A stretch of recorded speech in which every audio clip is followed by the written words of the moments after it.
Hi everyone, welcome again to the course of structural biology. We are continuing with structural biology techniques. In the last class of the module of cryo-electron microscopy, we start with generalized idea about microscopy. We have introduced cryo-electron microscopy, but talk more about light microscopy, electron microscopy, some history and detailing of electron microscopy. Today, we will come to the topic directly, for which we are making this module, the cryo-electron microscopy. Cryo-electron microscopy could be divided in two parts: cryo-transmission electron microscopy and scanning cryo-electron microscopy. The original one, the original cryo-electron microscopy comes through cryo-electron trans-emission microscopy. The cryo-transmission electron microscopy, it could be divided into two parts. One is single particle and another is cryo-electron tomography. We will talk about them when we will go to the instrumentation. So, as I told, it is a modified form of transmission electron microscopy, and it can be used to provide structural information on a range of biological specimen from cells to macromolecules. This is very important when we are talking about X-ray crystallography. X-ray crystallography is specific for DNA, RNA, protein and viruses. NMR have many dimensions. They could be used to identify small molecules, they could be used to identify secondary structures. There are so many different type of experiments. They could even be employed for dynamics. They could also use for getting the metabolic profile, and there are many uses as we talked about. Here also in cryo-electron microscopy, they could get the details of a cells and relatively larger assemblies. Even in macromolecules, cryo-electron microscopy is not good for small proteins, they are good for bigger assemblies. We will talk about them. The resolution of the information that can be acquired using electron microscopy is dependent on the properties of the sample, the specimen preparation method used, the technical specification of the electron microscope and imaging parameters. So, properties of the sample is one determinant, specimen preparation method. We will talk about technical specification of the electron microscope and imaging parameters. 3D information can be obtained from 2D electron microscopy data collected in various ways, including single particle analysis, which I talked about, helical reconstruction, electron tomography with or without sub-tomogram averaging and 2D crystallography. These methods of data processing are suitable for different samples. Single particle analysis for purified homogeneous protein complexes, mostly the work done with ribosome, nucleopore system, we will talk about them. Helical reconstruction for protein assemblies with helical symmetry such as microtubules, tomography for unique assemblies such as organelles and cells, and 2D crystallography for protein significantly smaller than 150 kilodalton that form ordered 2D arrays such as bacteriorhodopsin. So, the crystallization, when they are not forming a 3D crystal, by 3D crystal I mean when they are not forming this axis, they are only forming a flat crystals. This is a 3D crystal and this is a 2D crystal. So, 2D crystal also could be solved by using cryo-electron microscopy. Single particle analysis uses multiple untilted 2D projection images that contain many single particles with different angular orientations. So, you have collected different images with different angular orientations, you have to work on them. The angular relationship between each view of the specimen can be calculated in the images to provide the 3D information. Electron tomography and 2D crystallography obtain different angular views by tilting the same specimen many times, typically tilting the specimen between plus minus 65 degree and taking an image every 2 degrees, yielding 65 images of the same area. The angular relationship between each image is known because the tilt increment is defined, and so this can be used to reconstruct 3D information. We will talk about these in details in the data analysis section. The generation of 3D structural information from 2D micrographs and electron diffraction patterns using the processing methods above has been reviewed extensively. Other places we will mostly focus on the general simplified method and its derivative. Here, steps towards biological structure determination by electron microscopy are discussed with a focus on sample preparation and imaging of specimen for single particle analysis and electron tomography, although many of the concepts and considerations we have discussed are applicable to generalized other systems. So, let us first take a look at the whole procedure by which a cryo-electron microscopy works. First, you have a sample, then you have to stain the sample with a negative stain for the visualization. So, you take the sample, you do the negative stain and you visualize it. Then you go for cryo-EM visualization. You make the optimization of the grid. Grid is the platform we will talk about where you will put your sample. Then you will do the cryo-electron microscopy data collection, and ultimately you will do cryo-EM reconstruction on superior microscope, high resolution microscope. So, this is the basic steps: sample, negative stain visualization, cryo-electron visualization, then grid optimization, cryo-electron data collection and data reconstruction.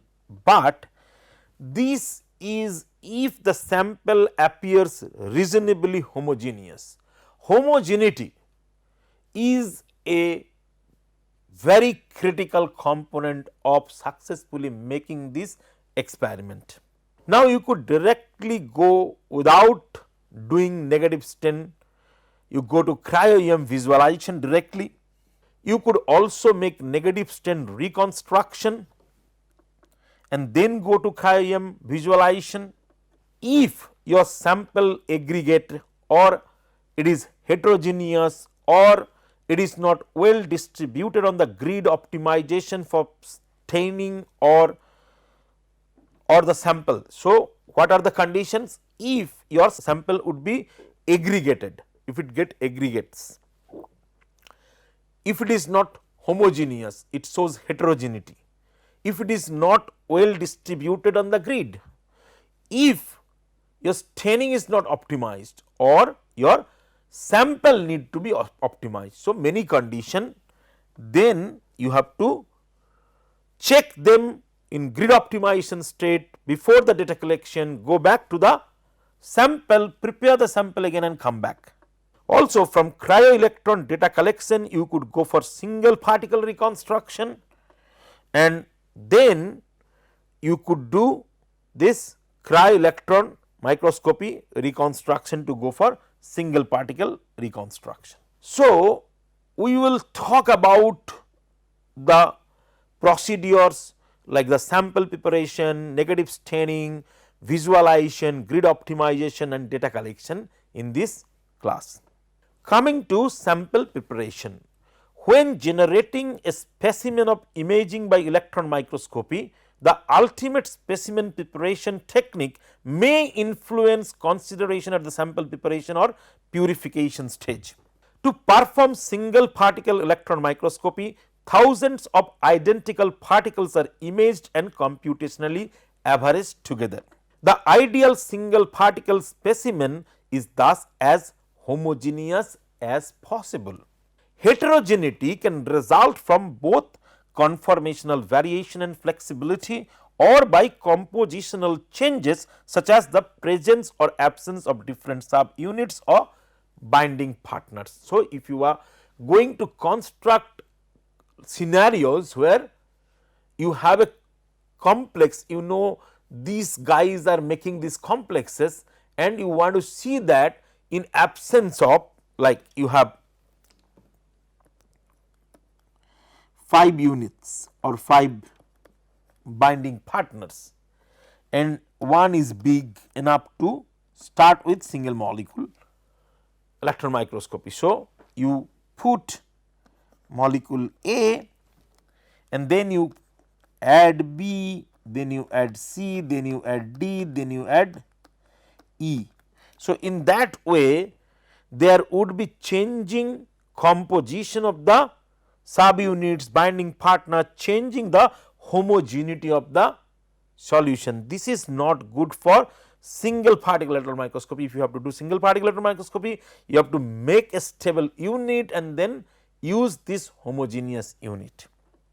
Compositional variation can be reduced biochemically using appropriate protein purification method. We have talked about different purification methods, we have talked about affinity chromatography, size exclusion principles, we have already talked in their details, and we also talk about ionic chromatography.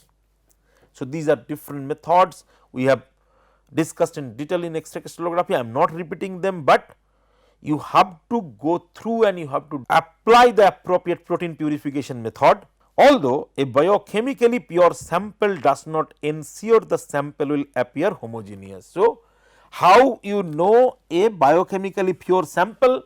You will run in the SDS gel, right, and you get a pure band. So, you know it is pure protein, but when you do silver staining,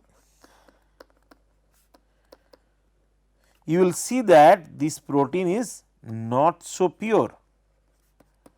So, your biochemically pure definition might not make it actually pure, point 1. Point 2, it might have different conformations. So, when you are putting it into SDS, you denature the protein by applying SDS, boiling it and all, it shows one band, but in actuality it have different conformations. So, many things are possible.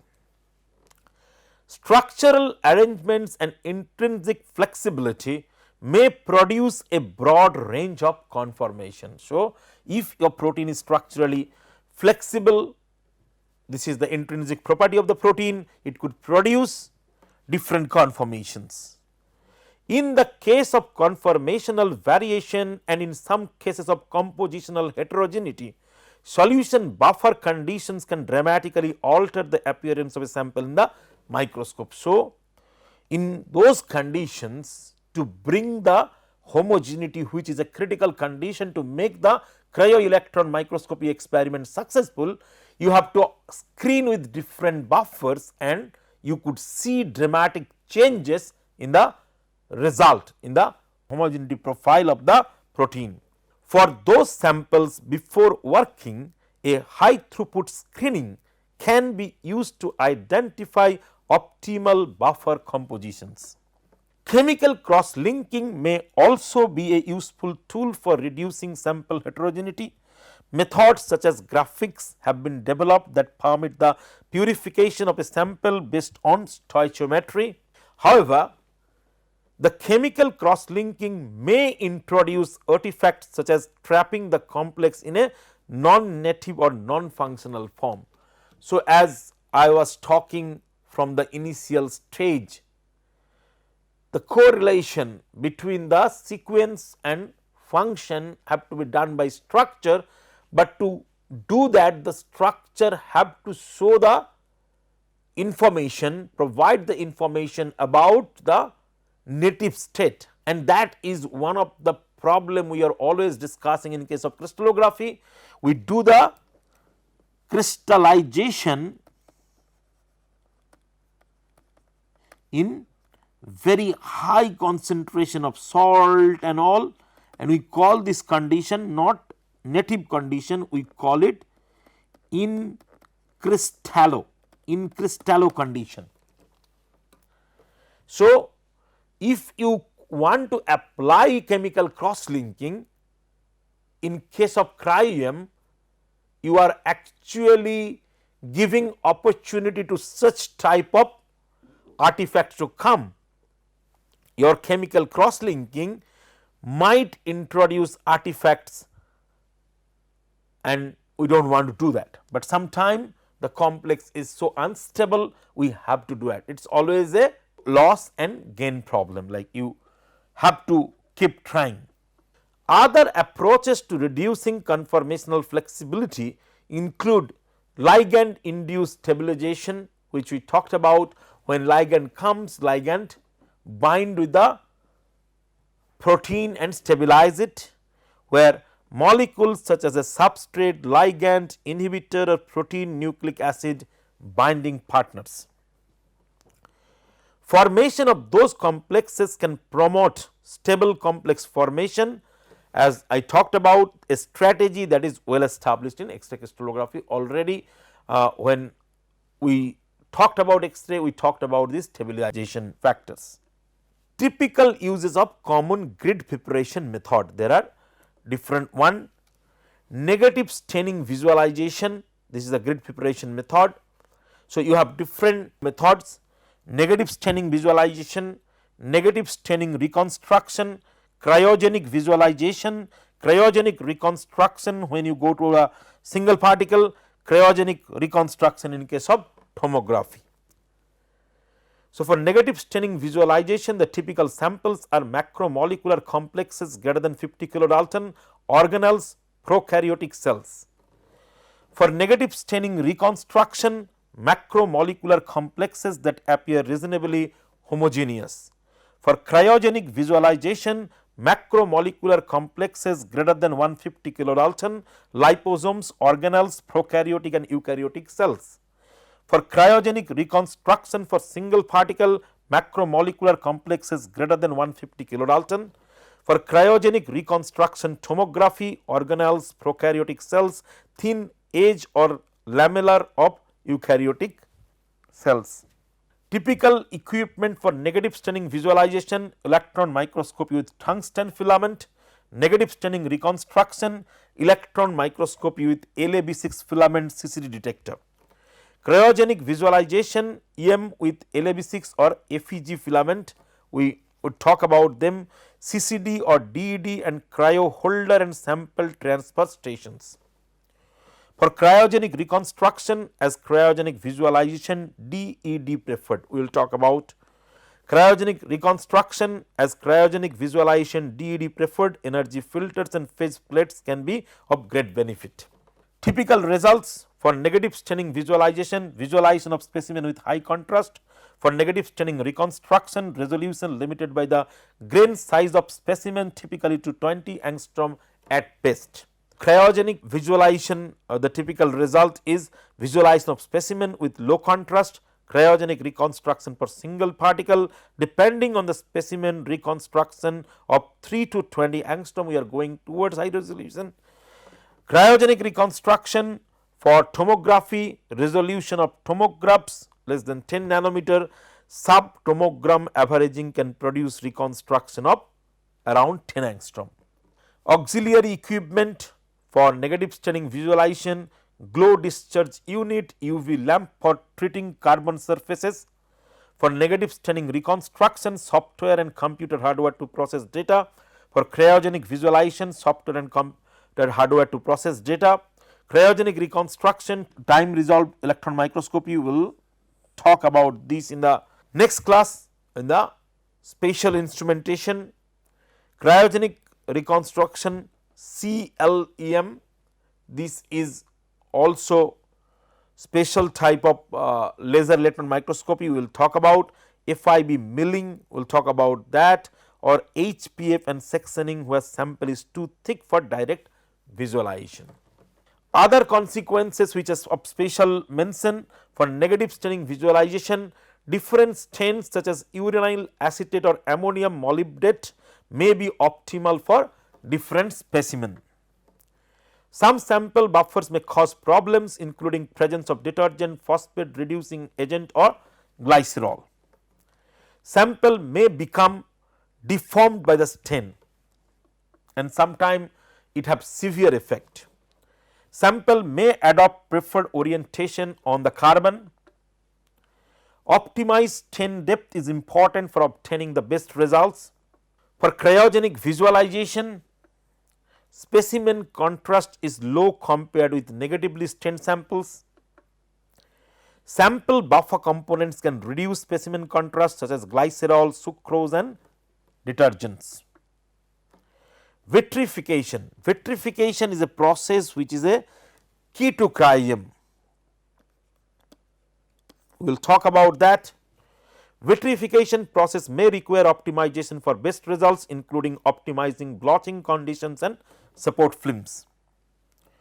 When a thin continuous carbon support film is used, sample may adopt preferred orientation on the carbon. So, we need the thin continuous carbon support film sometime when it is not getting the optimized conformation. Samples smaller than 500 kilodalton can be very challenging to visualize with cryogenic visualization. Typically, sample must be 10 to 50x more concentrated than used in negative stain visualization to achieve similar particle distribution. Coming to cryogenic reconstruction, for single molecule, support film can dramatically influence particle distribution. So, support film is important. A continuous carbon film can aid particle distribution, but this can introduce preferred particle orientation and noise into the image. For tomography, use support films with 200 mesh size to allow high tilts. Additional gold fiducial markers may be helpful to aid ailment of tilt series images when you are going to collect the tilt images and from there calculate the angular positions and reconstruct the 3D image. Preparation of the grid. Once the specimen is ready, it must be prepared from imaging by electron microscopy. To image with electron, a microscope is maintained under a very high vacuum in which hydrated biological specimen would dehydrate rapidly. So, this is a very big problem. Thus, to image a biological specimen, it must be fixed, preferably in a native or native like state. Another consideration is sample thickness. In some cases, the sample may be too thick for electrons to be transmitted, a prerequisite for transmission electron microscopy. And so, the specimen may need to be processed to make it thinner. It needs sectioning in these cases. The choice of preparation technique is ultimately determined by the nature of the sample and the resolution required for the intended biological insight, but common methods include negative staining, plastic embedding, sectioning and vitrification. EM grids are traditionally 3.05 millimeter across and made from a mesh of metals such as copper, gold, nickel, molybdenum or rhodium.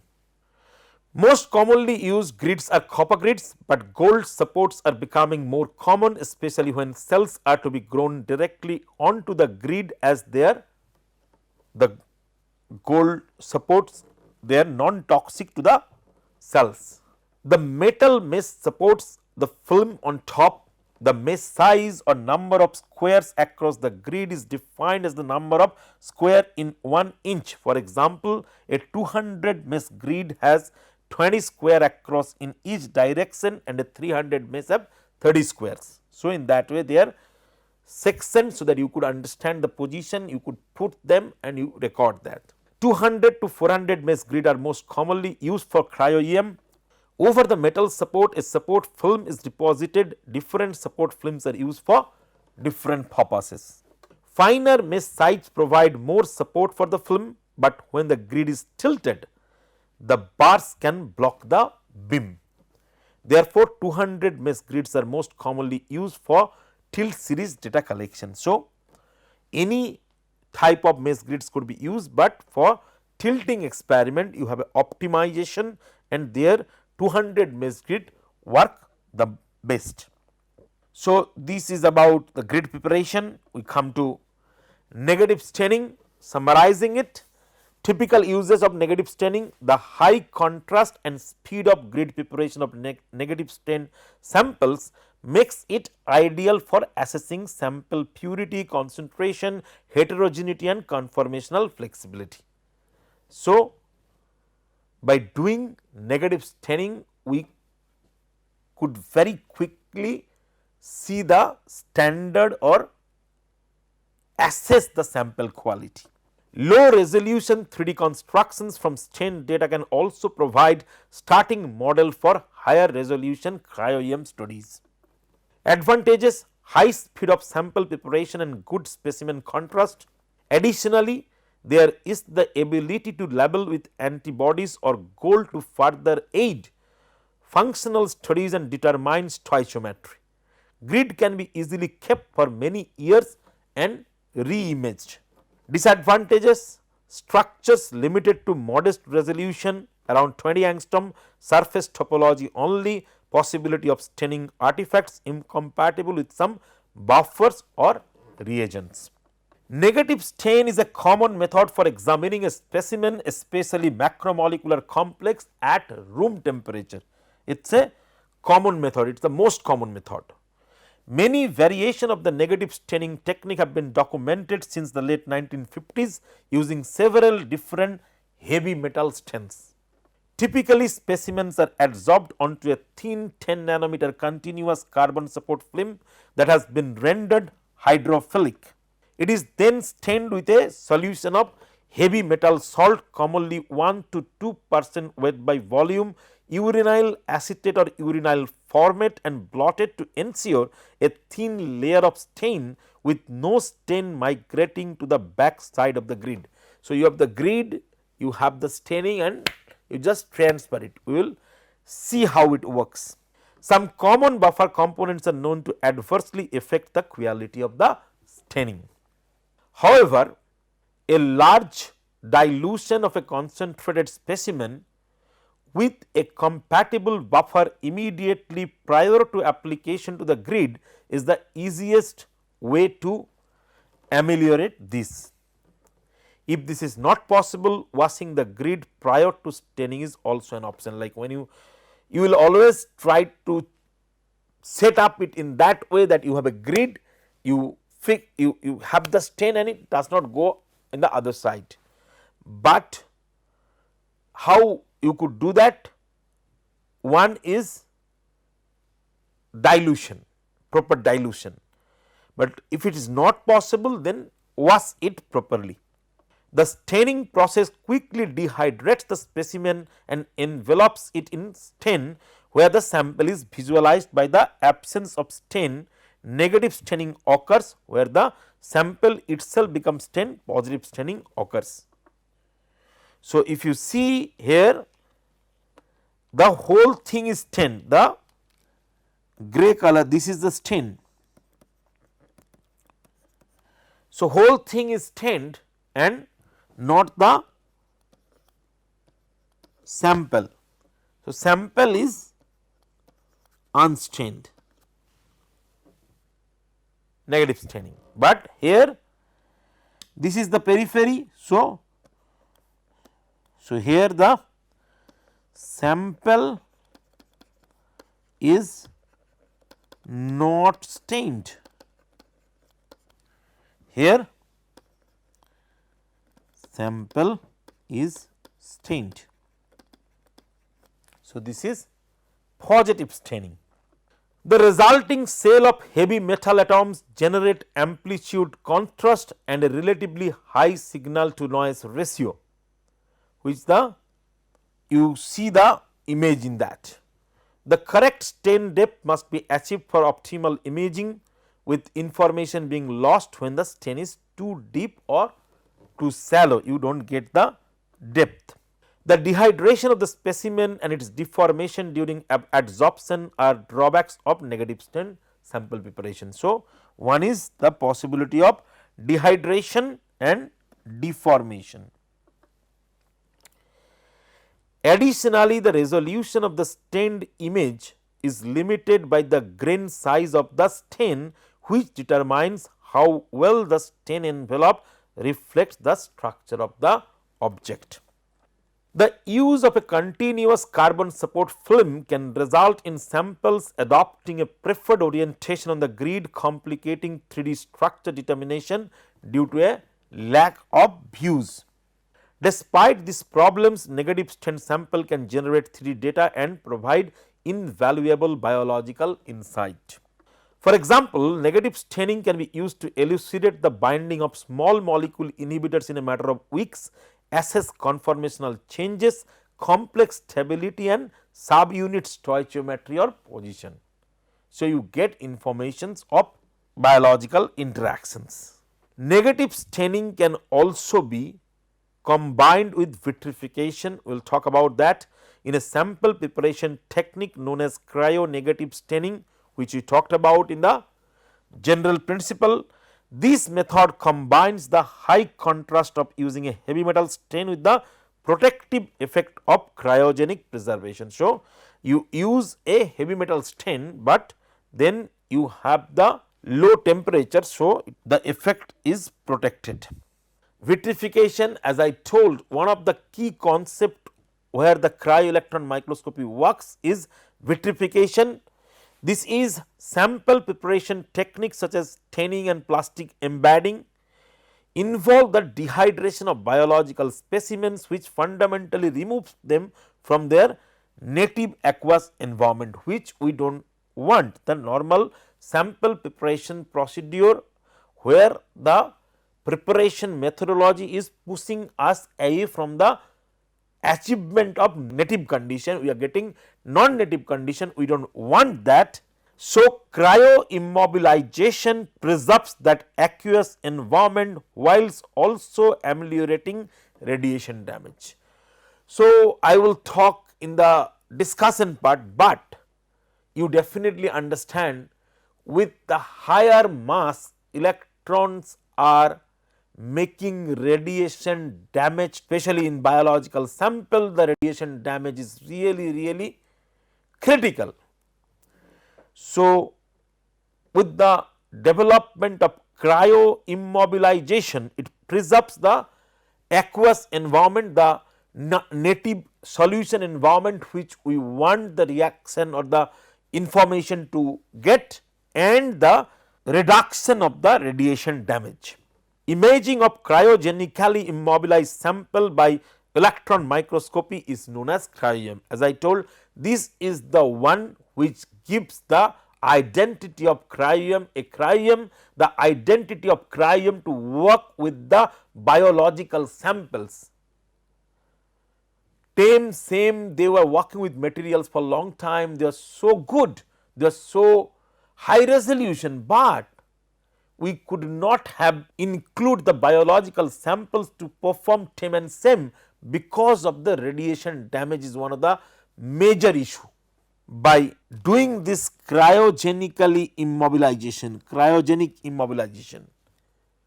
that makes Cryo-EM today's Cryo-EM.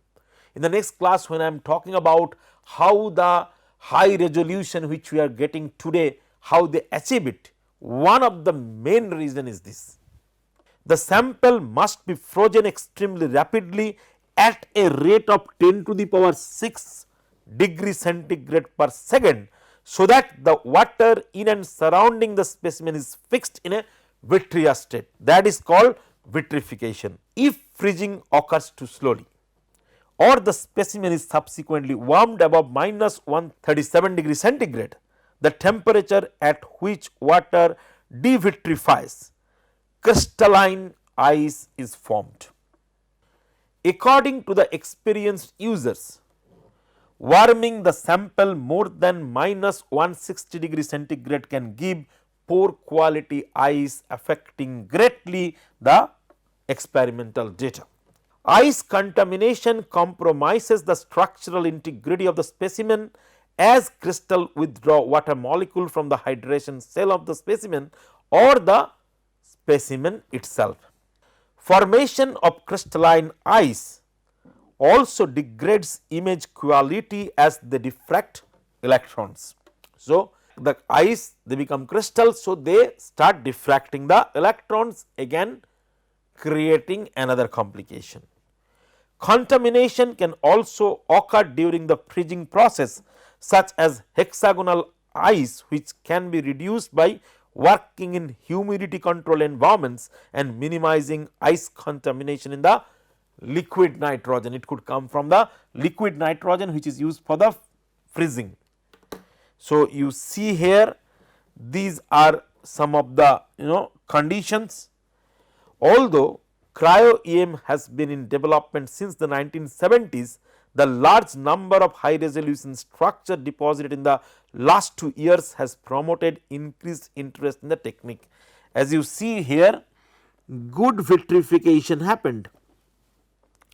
Here you see the presence of crystals. Here you clearly see the hexagonal crystal impurity or contaminant. Here you see the dots, these are formation of the kind of non-homogeneous condition. So, we talked about sample preparation, we talk about negative staining, we talk about vitrification. How we could bring the vitrification? One of the method is plunge freezing. A wide range of sample from small 150 kilodalton macromolecules to whole eukaryotic cells can be vitrified and imaged by Cryo-EM using plunge freezing technique. Sample is visualized in a native like state. Processing of data can yield high resolution 3D structural information can be obtained with ease, with comfort. Disadvantage: biological sample must be imaged with low electron doses to prevent radiation damage resulting in poor contrast. It is sometimes non-trivial to optimize sample distribution and ice thickness. So, when you have thin specimens such as suspension of macromolecules, 2D or very small 3D crystals, small cells and the thin edge of the larger cells, cryo-immobilization can be achieved by blotting to generate a thin film of liquid containing the sample and then rapidly freezing it by plunging into a cryogen. So, you have the thin film, you do the blotting and freeze it rapidly.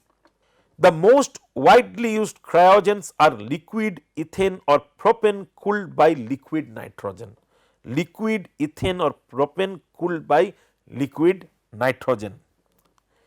Plunge freezing thin sample is used for a wide range of specimens. For each, the ice layer should be as thin as possible without distorting the specimen and whilst fully embedding the particle to maximize the sample contrast. Failure to fully embed the specimen can lead to preferential radiation damage, because if you could not embed it, there would be radiation damage of the specimen outside of the ice layer. Blotting and plunging can be achieved with simple devices often built in house for your own requirement. However, these devices often struggle to provide consistent results within and between batches of grids prepared. Several commercial instruments are available that achieve more reproducible results, including models by FEI, Leica and Gatan. Commercially available freezing apparatus offer different features that may be beneficial when working with certain samples. For example, single-sided blotting may be advantageous when preparing grids of adherent cells, because otherwise adhesion property would be problem. Double-sided blotting can result in the stripping of some cells from the grid and onto the blotting paper. Single-sided blotting can be performed from the back side of the grid where cells are not adhered, circumventing the problem caused by double-sided blotting. Additionally, some macromolecular complexes may benefit from a low around 5 degree centigrade temperature or humidity control in the freezing chamber. These considerations may influence the choice of freezing apparatus, where the choice is available to you or not. So, as I told, there are mostly 3 popular commercially available plunge freezing devices: Leica EMGP electron microscope, Garton Cryo Plunge 3 and FEI Vitrobot. So, in Leica the humidity control in the chamber is present, it is also present in FEI Vitrobot, but in Garton Cryo Plunge 3 it is not present, the chamber always set at 98% humidity. Temperature control in the chamber is present in Leica and also in FEI Vitrobot, but it is not present in Garton, it operates at ambient temperature. Automatic control of ethane temperature is present in Leica, present in Garton, but absent in Vitrobot. Blotting modality, single sided, as we have seen that single sideds are advantageous in many cases. Garton single and double sided depending on the requirement, and Vitrobot double sided. Some specialty for Leica, optional stereo microscope to monitor blotting, it is a additional facility. Garton, removable humidity chamber, as the chamber is set at 98 degree, if required it could be removed. For Vitrobot, currently the most common plunge freezing device, it is the mostly used. So, this is different scenarios where plunge freezing is used for eukaryotic cell, prokaryotic cell, isolated organelles, synthetic liposomes, viruses, macromolecular complexes more than 100 kilodalton. You see the image after plunge freezing. We talked about plunge freezing. Plunge freezing is mostly applicable to thin samples. Whenever your sample is thick, you need high pressure freezing. Thick specimens such as the nuclear region of eukaryotic cell, tissue sections and whole organisms, such as C. elegans that cannot be prepared by plunge freezing, they are going under high pressure freezing. Advantage: the sample is preserved in a native like state, can result in high resolution 3D structural information.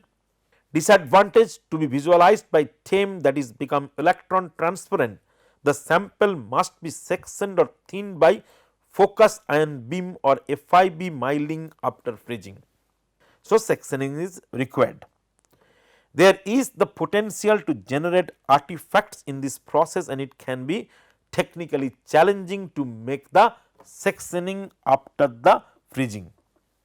While samples thinner than the edge of a large cell may be vitrified by plunge freezing, thicker samples such as nuclear and perinuclear regions of eukaryotic cells or tissue sections are likely to experience some crystalline ice formation during plunge freezing because of the thickness of the sample. For these specimens, high pressure freezing HPF is an effective alternative. High pressure freezing. High pressure freezing or HPF involves raising the pressure of the sample to 2000 bar while dropping the temperature using liquid nitrogen. So, the low temperature is achieved by making the pressure hugely high around 2000 bar. For samples which are around or greater than 100 micrometer thick up to 300 micrometer thick, they can be vitrified using high pressure freezing, but must be subsequently sectioned to thin enough for transmission electron microscopy. Sectioning can be performed under cryogenic condition, which gives the best preservation of the sample. This technique is known as cryo-electron microscopy of vitreous section or CEMOVIS, uses cryo-ultramicrotomy with a diamond knife to produce sections 40 to 100 nanometer thick. So, a special system which use cryo-ultramicrotomy using a diamond knife to produce 40 to 100 nanometer thick sections. High pressure freezing is a useful technique capable of imaging thick specimen in a native like state, but it is technically extremely challenging. A common alternative approach is to perform freeze substitution on the sample, which enables sectioning and imaging at room temperature. Freeze substitution involves gradually warming the specimen and replacing the water with acetone. The sample can then be stained, embedded in resin and sectioned. Freeze substitution introduces fewer artifacts than traditional plastic embedding, but small ice crystals do form, causing rearrangement of cell structures, and staining is not uniform. So, interpreting images can be very challenging. An alternative to sectioning, the use of FIB milling to reduce specimen thickness. FIB milling is carried out on frozen hydrated specimens in dual beam scanning, electron microscopy and FIB instrument. A focused beam of ion is rested across the surface of the sample, removing surface atom in a process known as sputtering. The scanning electron microscope allows simultaneous non-destructive monitoring of the milling process. Gallium ions are commonly used because of their volatility and low melting point. If you remember, I was talking about liquid gallium. Liquid gallium is used as the target in X-ray crystallography. The ion beam is generated by a liquid metal ion source and liberated by an extraction electrode. Electromagnetic lenses and apertures are used to focus the ion beam, and deflectors to control the pattern of milling. FIB milling can introduce artifact as sputtered material can redeposit on the surface of the specimen, although an appropriately positioned cooled anti-contaminated device can reduce this effect. Differential milling rates can also produce streaking or cutting across the surface, and local heating devitrification can also happen. However, conditions have been established where temperatures do not rise enough for this to be a routine problem. Specific steps can be taken to ensure a smooth surface during milling, such as use of gas injection system to create a organometallic platinum layer covering the specimen that protects it from some artifacts caused by irregular sputtering during milling.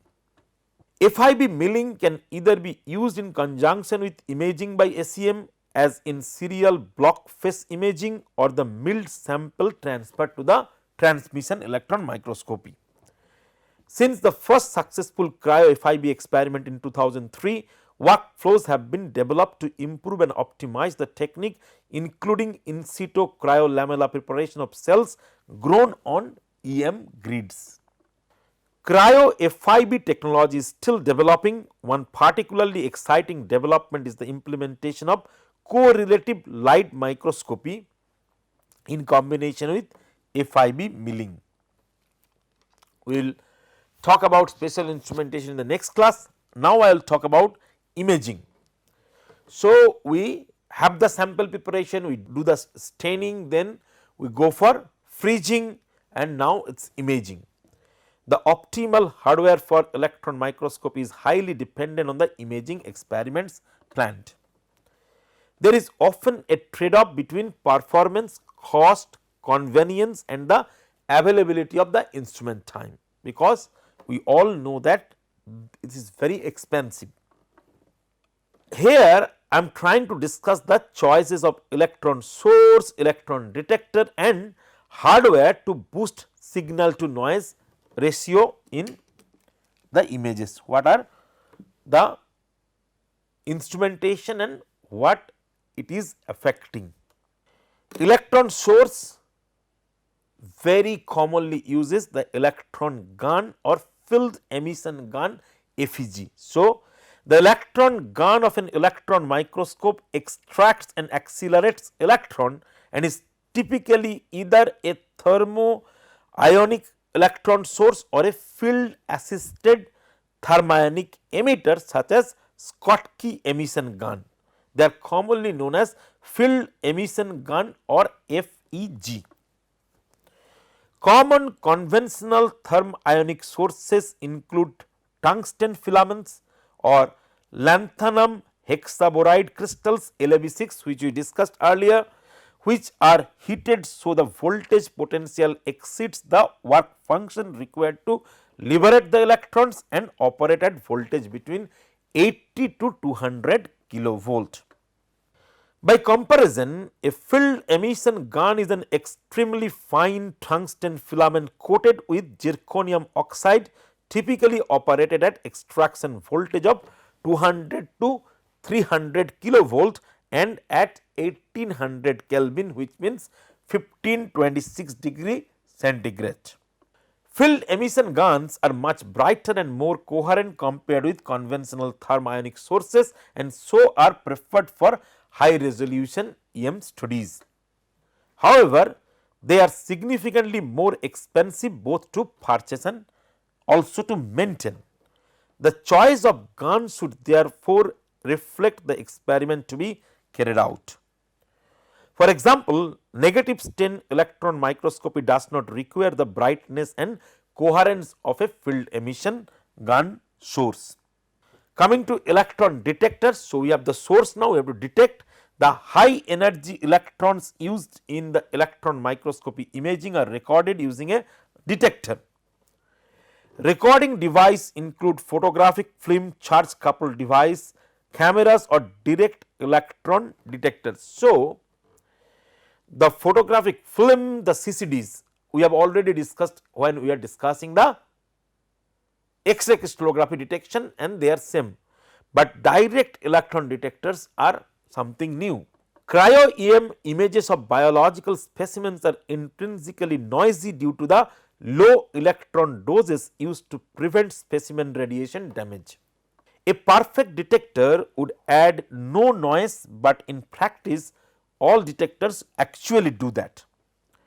This can be expressed, the noise or the effect of noise expressed as the detective quantum efficiency or DQE of the detector, the square of the output signal to noise ratio SNRO, which is over the input signal to noise ratio SNRI. So, SNRO is signal to noise ratio of the output signal to the SNRI is the input signal to noise. So, a perfect detector would have a DQE of 1 across all spatial frequencies, DQE equal to the ratio of SNRO, signal to noise of output square by input square. Historically, film was used for electron microscopy data collection due to its large field of view and extremely small pixel. Okay. However, recording large data set using film is inconvenient and time consuming, is the same thing we discussed in X-ray crystallography. Film emulsion contains water and introduces contamination into the column of the electron microscope and thus requires desiccation before loading an anti-contamination devices within the microscope, which is not a user friendly method.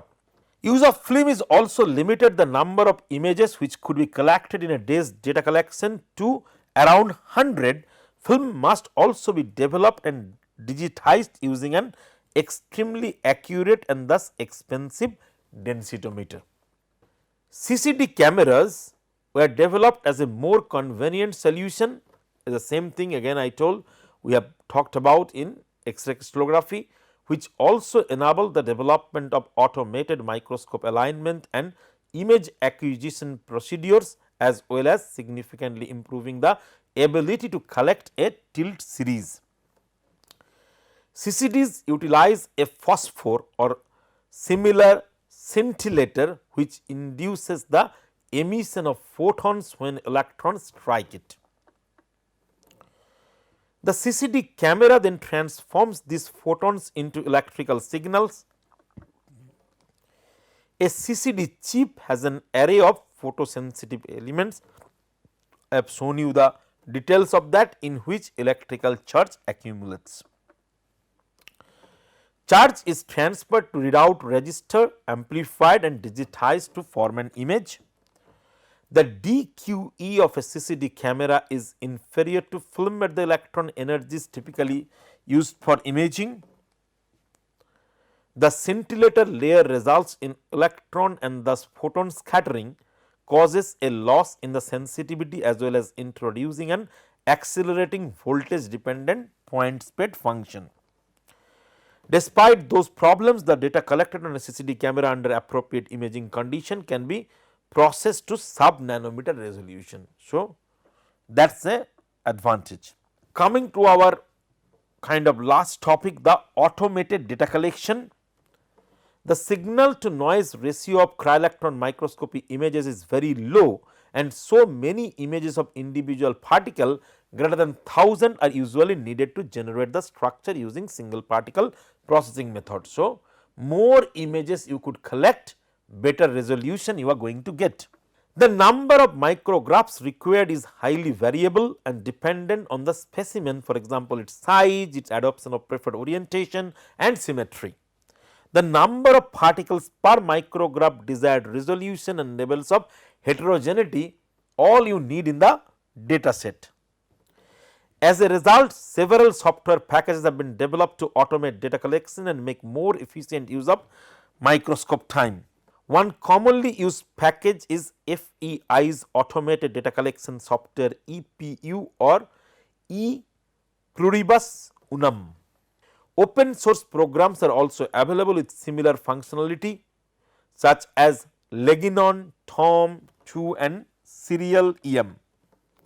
Software to allow the automated collection of tilt series, as we have discussed, the tilt series with angular data is important. So, also been developed including Cryo-EM, UCSF, Tomo, Explore 3D and Leginon.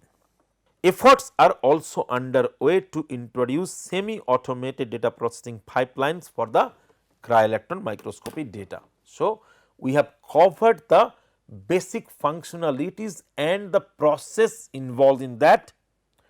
So, if you see here, you have a protein sample which contains the macromolecules. This is the grid, it is blotted as I talked about, then the grid is put in the freezer and it is plunge frozen, and now it is time to data collection. You see that this is the cryo-electron microscope, electron is coming, you see, and then it hits the sample and the data is coming. You see the data is oriented in different direction. The software actually make the alignment similar oriented data with in similar position, and then all those similar data is kind of coming together and your 3D model is ready. This is the 3D model you prepare for a macromolecule. So, in cryo-electron you have electron microscopy,